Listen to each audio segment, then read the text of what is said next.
Aimables téléspectateurs de Télé Plus, bonjour et bienvenue à ces grands magazines que vous aimez tant, le magazine Invité. Alors, comme vous le savez, chaque fois que l'actualité l'exige, nous sommes là pour vous servir, mais aussi pour débattre sur les questions très essentielles dès l'heure. Alors, aujourd'hui, nous allons parler de la situation dans les lois là-bas. Comme vous le savez, il y a beaucoup de choses là-bas.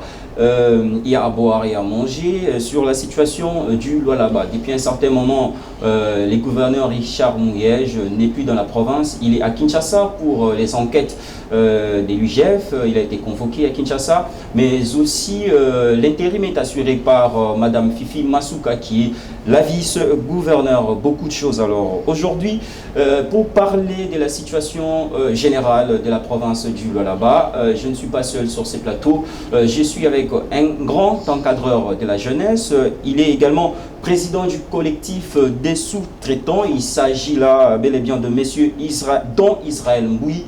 Avec lui, nous allons essayer, n'est-ce pas, de balayer quand même certaines questions. Dans les lois là-bas, nous avons comme sous-thème aussi la sous-traitance dans quelques entreprises minières dans les lois là-bas. Nous allons également parler de certaines entreprises chinoises. Il y a certaines pratiques là.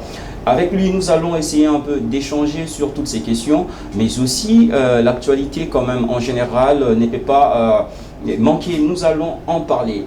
Alors, sans plus tarder, j'aimerais déjà lui dire bonjour. Bonjour, monsieur Don Israël. Bonjour, mon frère. Vous allez bien? Super bien, par la grâce de Dieu. Voilà, comme vous le savez, aujourd'hui nous allons parler précisément du Lualaba. Alors la toute première question, pour ne pas quand même gaspiller nos minutes, c'est quoi la santé de la province du Lualaba actuellement? La province va comme elle peut. Je pense qu'il y a des bouches autorisées qui sont censées parler directement de ça. Mais en ce qui me concerne, dans le field qui me concerne, l'entrepreneuriat, la sous-traitance et tout ce qui cadre avec la jeunesse, je dirais que la province va mal, elle va même très mal, à l'image du Congo en général sur le plan des affaires, en ce qui concerne le respect des textes, le respect des lois qui encadrent l'entrepreneuriat de la jeunesse, l'entrepreneuriat local. Voilà. Voilà, les Lualaba ne va pas très bien par rapport à certaines règles qui encadrent l'entrepreneuriat des jeunes et tout ça. Mais qu'est-ce qui ne va pas là-dessus? Quand vous dites que ça va mal, qu'est-ce qui vous pousse à dire ça? Je sais, aujourd'hui, j'aimerais inviter la jeunesse à comprendre un certain nombre de choses. Il est bien de chanter pour les hommes politiques, il est bien d'être dans des partis politiques, de courir après, d'applaudir, d'acclamer. Mais à un certain moment, nous devons nous poser la question de savoir d'où nous venons, où sommes-nous et où sommes-nous en train de partir. C'est là le grand problème. Ceux qui nous ont précédés sont en train de passer. Nous sommes là en train de bâtir notre avenir aujourd'hui, et la jeunesse, elle est complètement distraite. Et voilà, aujourd'hui, je ne viens pas dans l'habit ou dans la soutane d'un communicateur, mais je viens dans celle d'un motivateur, d'une personne qui va essayer de demander et de montrer la voie à la jeunesse, c'est que nous devons faire aujourd'hui pour que demain soit vraiment une réussite, pour que l'histoire du Congo de cette jeunesse d'aujourd'hui soit un success story. Il y a beaucoup de choses qui se passent effectivement en ce qui concerne l'entrepreneuriat, et les entreprises principales ne respectent pas la loi congolaise.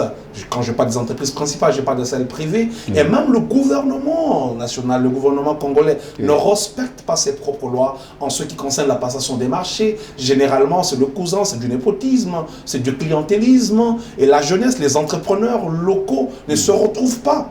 Je ne parle pas seulement du Lualaba, mais je parle de toute l'étendue de la République démocratique du Congo.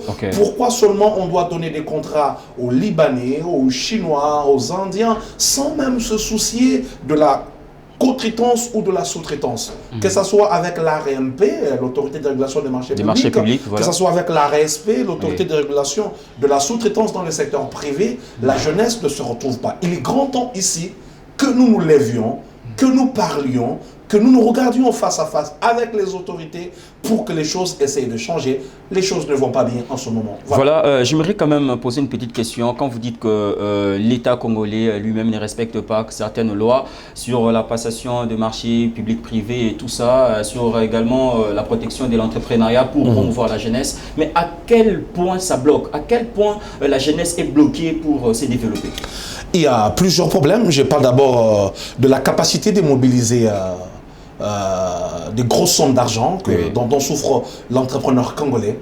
Les autres, les Indiens, les Libanais, les Kurdistanais, ceux qui viennent ici chez nous, ils sont appuyés, accompagnés par les banques de chez eux. Vous voyez un peu, on ne fait pas du business, du grand business avec l'argent de ses poches. On le fait avec l'argent des banques. Mais au Congo, il n'y a pas de banques qui accompagnent l'entrepreneur local. Il n'y a pas de banques qui essayent de booster, d'accompagner les entrepreneurs locaux. Vous voyez, par exemple, il y a un grand marché de quelques millions. Le gouvernement congolais, pour soumissionner, vous demande des très grosses sommes d'argent, juste pour soumissionner. L'argent, tu n'es même pas sûr de récupérer après. Bon, c'est la loi. Et comment est-ce que vous pensez qu'un jeune qui n'a pas encore eu un seul contrat, mais qui s'est lancé dans l'entrepreneuriat, juste pour soumissionner, vous lui demandez une très grosse somme d'argent, où est-ce qu'il va trouver ça? Et au cas où même s'il en trouvait, s'il arrivait à perdre ce contrat, ce marché, qu'est-ce qu'il devient demain? Vous voyez un peu? Premier problème. Et dans le secteur privé, tout cela est encadré par une loi. La loi de 2017 fixant les règles applicables à la sous-traitance dans le secteur privé. Donc, la loi prévoit qu'à chaque fois qu'il y a un contrat de sous-traitance, que l'entreprise principale puisse financer le projet à hauteur de 30%. Ça veut dire, vous me donnez un contrat de 10 millions, vous devez d'abord rendre disponible 3 millions pour que je puisse implémenter le projet, pour que je puisse commencer les travaux en attendant les paiements au quotidien, au mensuel. Voilà un peu ça. Ce sont les situations qui font à ce que les entrepreneurs locaux ne se retrouvent pas. Mais voilà, j'ai une petite question sur ce que vous venez de dire tout à l'heure. Mais est-ce qu'on peut quand même aujourd'hui faire totalement confiance à la jeunesse congolaise jusqu'à ce point-là? Est-ce que la jeunesse elle-même, elle est déjà éveillée, elle est prête pour ce genre d'accompagnement? Parce que je me rappelle bien à un certain moment, le gouverneur Richard Mouyèche, quand il était encore gouverneur en fonction, je me rappelle à un certain moment, voilà, je me rappelle qu'à un certain moment, il donnait, il distribuait aux jeunes Lualabé, je crois, une somme de 5 000 ou 10 000 dollars comme ça à certains jeunes de la province pour se développer. Et là, on ne sait même pas la suite. Alors, on ne sait pas comment ça se passe. Est-ce que la jeunesse elle-même, elle est prête pour ça? Elle est prête pour cet accompagnement? Parce qu'on ne peut qu'accompagner que celui qui est capable pour recevoir cet accompagnement-là, et celui qui est aussi à la hauteur, qui peut bien faire les choses et aussi rendre l'ascenseur à celui qui lui a donné, n'est-ce pas, les fonds pour le démarrage. Tout à fait. La jeunesse, elle est prête. La jeunesse est consciente. Mais je pense que le problème souvent se pose sur le casting.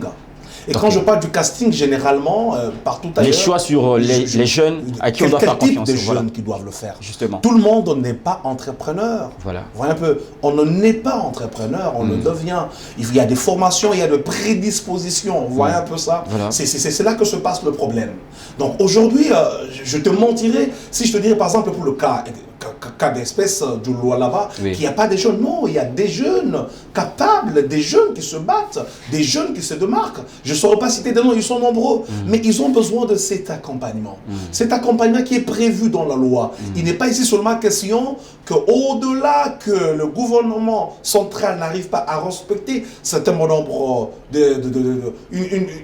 une bonne façon de faire les choses, que le gouverneur sorte l'argent du contribuable, l'argent de ses propres poches pour donner les jeunes. Mais je parle ici du respect des règles. Vous voyez un peu comment est-ce que les choses doivent se passer? La sous-traitance s'opère comment? Est-ce que les entreprises principales sont en train de respecter? C'est là que se trouve le problème. Et alors, mais qu'à cela ne tienne, il y a certains jeunes qui sont distraits.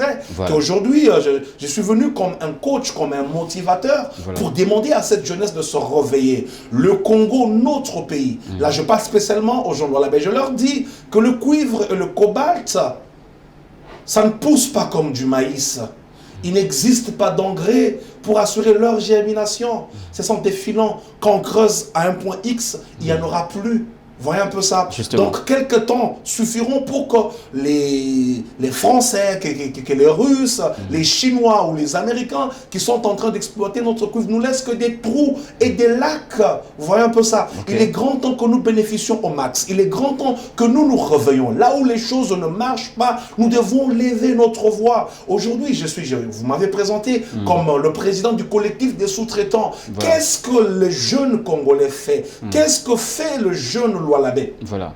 C'est là le problème. Le gouvernement existe. Vous savez, les juristes disent que le droit est querable. Tu peux connaître tes droits, mais si tu n'as pas le courage, si tu n'as pas l'énergie essentielle de réclamer ces droits, ils te seront jamais faits. Je parle au pluriel. Voyez un peu ça. Oui. C'est ici le moment où j'appelle la jeunesse de se liguer avec moi ensemble afin que nous demandions au gouvernement, à ceux qui nous gouvernent, des comptes afin que les choses marchent. Personnellement, j'ai eu à marcher ça et là, à rencontrer des grands hommes pour que les choses marchent. Ça ne suffit pas. On a besoin de cette énergie. Regardez par exemple, aujourd'hui, au Lualaba, il y a des grognes chaque jour dans des entreprises chinoises. Il y a des problèmes qui se passent. Et aujourd'hui même, avec la sous-traitance, les entreprises principales ne font absolument rien. J'ai vu récemment, la semaine passée, le directeur de l'ARSP, Ahmed Kalej Kand, sur la question. On a échangé, mais on sent compte qu'il dirait les choses ne marchent pas. Et tout ça à cause de qui? À cause du gouvernement. Le président de la République a promis à la classe entrepreneuriale,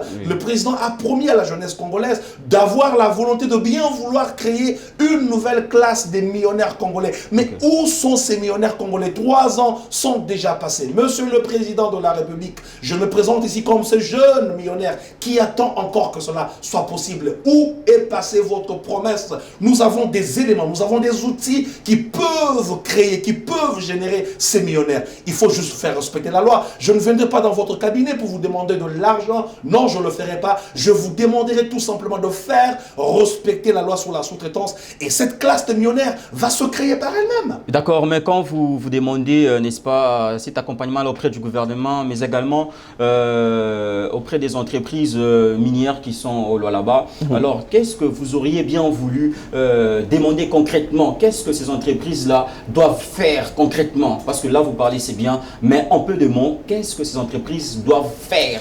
Par quel mécanisme elles peuvent aussi arriver, n'est-ce pas, à accompagner ces jeunes, à promouvoir la jeunesse, afin que nous ayons bien évidemment des jeunes millionnaires? Ils ont la mauvaise foi. À quel la point très mauvaise foi, par exemple, je ne parlerai pas, je commence par d'abord ceux qui ont des contrats. Je viens de parler avec un ami qui est manager dans une des entreprises, je n'aimerais pas citer des noms, parce que récemment, il y a une entreprise qui a voulu me faire arrêter. En tout cas, je vous encourage d'aller porter plainte contre moi. Comme ça, moi, je vais demander une audience ouverte au public et médiatisée. On a voulu vous arrêter. Justement, pourquoi? Pour cette question. Pourquoi? Parce que je défends la loi congolaise. Parce que je défends la sous-traitance congolaise. Parce que vous défendez aussi la jeunesse. T'imaginer, j'ai un confrère, un ami qui a une entreprise depuis plus de 5-6 ans maintenant, une entreprise qui a de l'expérience et de l'expertise. Ils sont en train de perdre un grand contrat qui se cotait en termes de millions en ce moment. Ils perdent pourquoi? Ça fait 5-6 mois que l'entreprise principale ne paye pas l'argent. Voyez un peu, on te laisse pendant 6 mois, on ne te paye pas l'argent sous prétexte que voilà, nous sommes en train de tester, de jauger ta capacité de gestion, ta capacité managériale. Mais c'est des foutaises, c'est saucrenu, c'est ubuesque. On ne peut pas tolérer ce genre de choses. Que dit la loi? La loi dit que dès que le service est rendu, à dater du jour où on a coté le service, il faut compter 30 jours pour que la facture soit payée. Mais comment est-ce que vous pouvez garder un entrepreneur local avec tous les enjeux qu'il y a, avec le problème Covid que nous avons? Voyez un peu ça, 5-6 mois sans lui payer.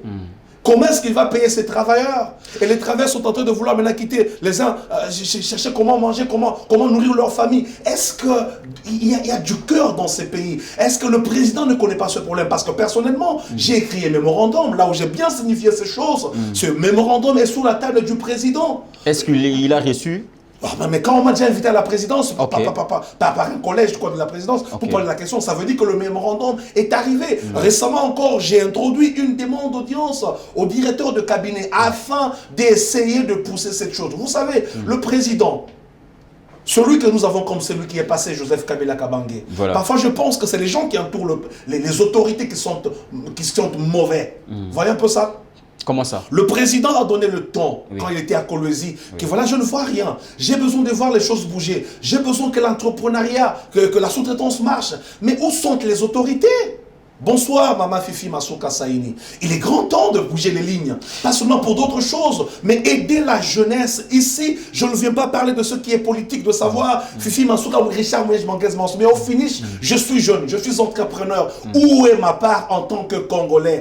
Mais cette question-là, vous la posez à qui? Parce que vous venez de dire tout à l'heure que vous avez été, n'est-ce pas, reçu à la présidence par les collèges. Alors, c'est quoi les retombées de cette rencontre? Puisque vous avez, n'est-ce pas, fait montre de votre propre bravoure, vous êtes parti jusqu'à la présidence, vous avez été reçu. Pas seulement à la présidence, à la primature. À la primature le collège m'a encore reçu dans quelles sont les retombées? Pas seulement là-bas, au ministère des Mines. J'ai échangé personnellement avec Madame Samba Kalama, la ministre des Mines. J'ai parlé avec elle sur cette question. C'est quoi alors les aujourd'hui au aboutissants? Congo, les autorités ne peuvent plus nous dire qu'ils ne connaissent pas la situation. C'est alarmant. Rien ne marche jusque-là. Je l'espère au moins, mais rien ne marche. Le président n'a qu'un mandat de 5 ans.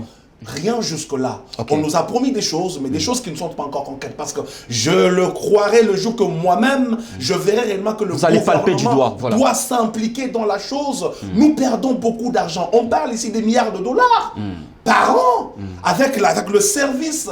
Parce qu'aujourd'hui, comment est-ce que tu peux comprendre que tous les services soient redirigés vers l'Afrique du Sud? L'argent, le travail, le lait qui se fait au Congo bénéficie à l'Afrique du Sud, bénéficie à la Zambie, bénéficie à l'Australie. Comment est-ce que tu peux comprendre ce genre de choses? Comment est-ce que tu peux accepter? Comment est-ce que, monsieur le président, vous pouvez accepter qu'une entreprise principale manufacturière, voyez un peu, une entreprise qui produit du ciment, parte vendre le ciment au dernier consommateur qui est une entreprise? Comment? Il n'y a pas de courtier dans ce pays. Est-ce que pour être courtier, pour être agent d'une entreprise, il suffit d'être, par exemple, que sur ton registre de commerce, que cela soit mentionné, et que je me présente chez une certaine entreprise, que voilà, je suis courtier dans ça, je livre des services. Une entreprise qui ne peut pas livrer le service lui-même. C'est de l'argent qu'on perd dans ce pays. Vous voulez créer des millionnaires, nous sommes là, mais vous devez nous accompagner, vous devez nous aider. Jusque-là, rien n'est fait. Je peux même dire ici, du haut de votre podium, que le président de la République, le gouvernement, ils sont complices de cette façon de faire les choses. C'est le gouvernement qui est complice. Donc, nous demandons au gouvernement de changer les choses. Monsieur le Président Félix Antoine Tshisekedi Tshilombo, je crois encore en vos promesses. Mais d'ici 2 ans seulement, une année et demie, ça sera 5 ans. Où sont ces promesses? D'accord, alors nous allons essayer un tout petit peu de respirer. Alors pour ceux qui ne connaissent pas Kolwezi, nous allons essayer d'illustrer quand même l'aperçu de la ville de Kolwezi, et puis nous allons revenir tout juste après pour essayer maintenant de parler de la situation en général au Lualaba. Voilà, regardez un peu la ville de Kolwezi. C'est vrai qu'à un certain moment, ça s'est dit partout. Richard Mouej a fait de Kolwezi un petit paradis et tout ça. Mais, n'est-ce pas, ces propos sont contredits par certaines personnes qui soutiennent la vice-gouverneur Fifi Masuka, qui disent que c'est lors de son intérim que Kolwezi commence à se développer peu à peu. On suit cet aperçu, on revient tout juste après pour voir comment est-ce que nous pouvons clôturer notre émission. Je peux voir le son?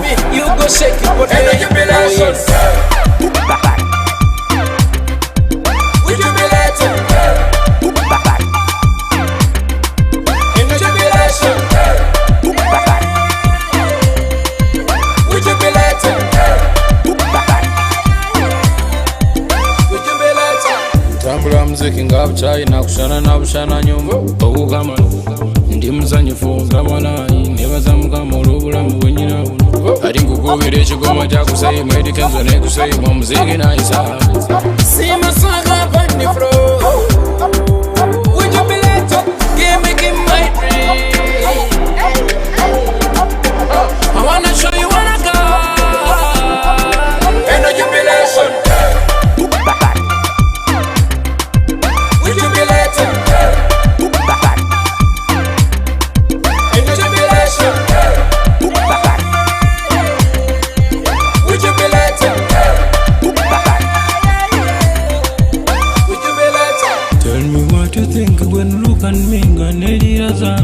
Oh yeah, I mean what you think when look at me sembera ndi byange. Oh yeah, tambule chikoma ngo mchina chivuga ne chikuba noloza bwa China. Nyimba mu Luganda bwe lutambula ndukuba ne lutambula oloza ti China. Mwana muwala kamale sigo. Oli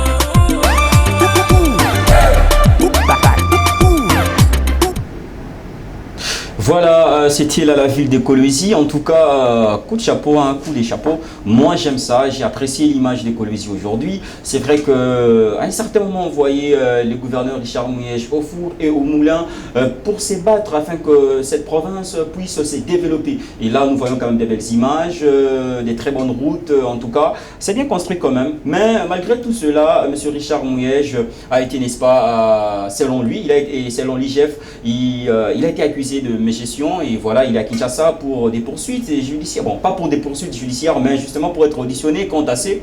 Et vous qui êtes originaire du Lualaba, on en est où avec cette affaire? Et justement, quand bien même je ne suis pas venu parler de la province aujourd'hui, voilà. Je le disais, je suis venu en âme d'un conscientisateur pour la jeunesse, essayer de booster cette jeunesse à gagner des marchés parce que c'est notre droit dans ce pays.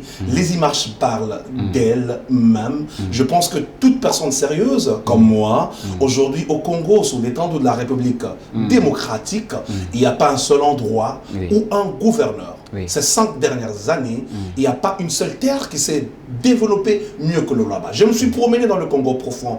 Va où tu veux. Va dans toutes les provinces où tu veux. Il n'y a pas une de toutes les nouvelles provinces, je dis bien, les nouvelles provinces, il n'y a pas mieux que le Lualaba. Ceux qui ne le croient pas, ceux qui disent le contraire, je pense que ça frise de la sorcellerie. Bon, l'IGF je dit pense qu'il y a plutôt, des mégestions et aujourd'hui, je ne suis pas communicateur de l'IGF. Mais vous suivez quand même l'IGF a des canaux par lesquels doit communiquer.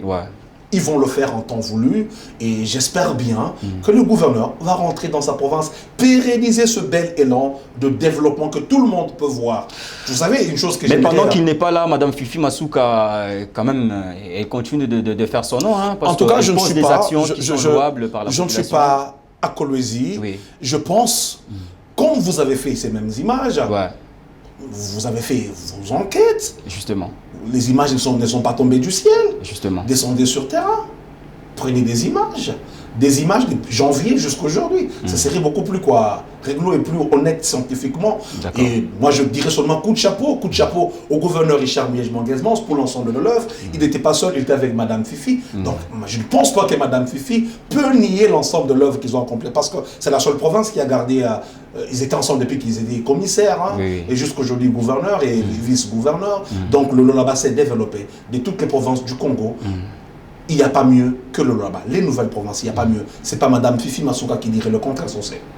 D'accord, alors merci. Nous tendons petit à petit vers la fin de notre magazine d'aujourd'hui. Voilà, nous parlons de la situation générale, en général, au Lualaba. Et nous avons reçu une fois de plus pour vous, Monsieur Don Israël Mboui, avec qui nous débattons sur cette question essentielle et aussi tout à fait sensible, parce que le Lualaba, c'est aussi une province aujourd'hui comptée parmi les meilleures provinces de la République démocratique du Congo en termes d'infrastructure, en termes du développement. Là, en tout cas, on ne doit pas les nier, mais seulement que nous avons enregistré quelques couacs de l'autre côté et nous avons voulu faire venir un originaire du Lualaba, un encadreur des jeunes qui peut s'exprimer et aussi il est un grand entrepreneur, voilà. Et aussi par rapport à certaines choses qui ont été signalées dans quelques entreprises minières dans cette partie de la République démocratique du Congo. Alors, Monsieur Don Israël, vous êtes également président de la Ligue des progressistes, c'est ça? Tout à fait. Alors, quel est votre rôle? En fait, notre rôle, c'est avec justement ces titres que vous portez. C'est le progrès social. Vous voyez un peu? Nous avons besoin du progrès social. Nous avons besoin que les choses marchent. En fait, toutes les deux qualifications me vont à merveille. D'accord. Ce que nous voulons, c'est le Congo de demain, le Congo d'aujourd'hui, que ce Congo bénéficie aux Congolais. Nous en avons marre de chanter sur les toits du monde que nous sommes le scandale géologique, mais dont la population, elle est extrêmement pauvre. Il faut que le cuivre, le cobalt, le diamant, le zinc, le nickel du Congo bénéficie aux Congolais. Nous avons besoin du progrès social. Et le progrès social ne passe que par le travail. Donc aujourd'hui, le Congolais ne doivent pas se muer seulement en demandeurs d'emploi, alors que même quand ils sont demandeurs d'emploi, c'est la souffrance. Je prends le cas par exemple des entreprises chinoises qui ne respectent pas les Congolais. Il y a chaque jour des problèmes. Allez sur YouTube, allez sur les réseaux sociaux. Vous allez voir qu'il y a même des Congolais qui commencent à s'irriter, à se fâcher. Mais non, nous sommes des hommes paisibles, mais les Congolais commencent à battre les Chinois, à frapper les Chinois dans des entreprises. Il y a des vidéos qui sont là. Est-ce que le gouvernement attend que les choses s'empirissent pour qu'ils agissent? Non. Demandez aux entreprises chinoises de mieux traiter les travailleurs congolais. Ça, c'est le problème. Nous avons besoin du progrès social. Il faut que les travailleurs, ceux au moins qui travaillent, puissent être bien traités. Alors, j'ai une petite question à vous poser. Si vous étiez l'un des conseillers du président de la République sur cette question, qu'est-ce que vous leur conseillez? Vous savez, en peu de mots et avec un schéma précis. Messieurs les présidents, il faut faire ça, ça, ça, ça, parce qu'au lieu de parler, tout ça c'est bien. Mais le schéma, quel est le schéma que les chefs de l'État peuvent emprunter pour, n'est-ce pas, trouver solution au problème des Lualabé, de la jeunesse en général, mais surtout de la jeunesse lualabaise en particulier? Ok, le schéma est simple. Voilà. Ce qui est bien, il faut copier. Vous Voilà. voyez un peu? Aujourd'hui, il n'y a pas une entreprise principale, qu'elle soit chinoise ou américaine, au Congo, précisément au Lualaba, qui peut se dégrader un bon plan social. Que ce soit toutes ces entreprises, Camo et les autres là, ils sont en train de distraire la population. Le bénéfice de la population commence par quoi? Des projets sociaux de base. Construire d'abord des infrastructures, des bonnes écoles. Des bonnes écoles. Des bons hôpitaux.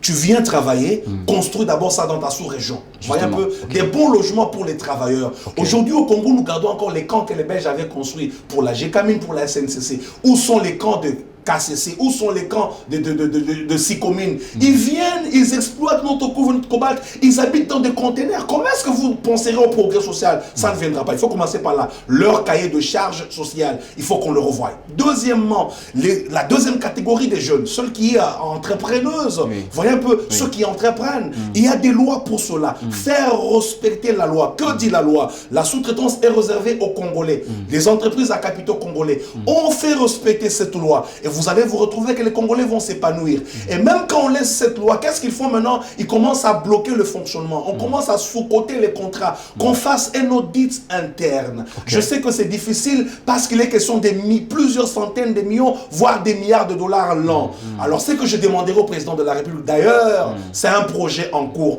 Nous avons besoin d'une table ronde.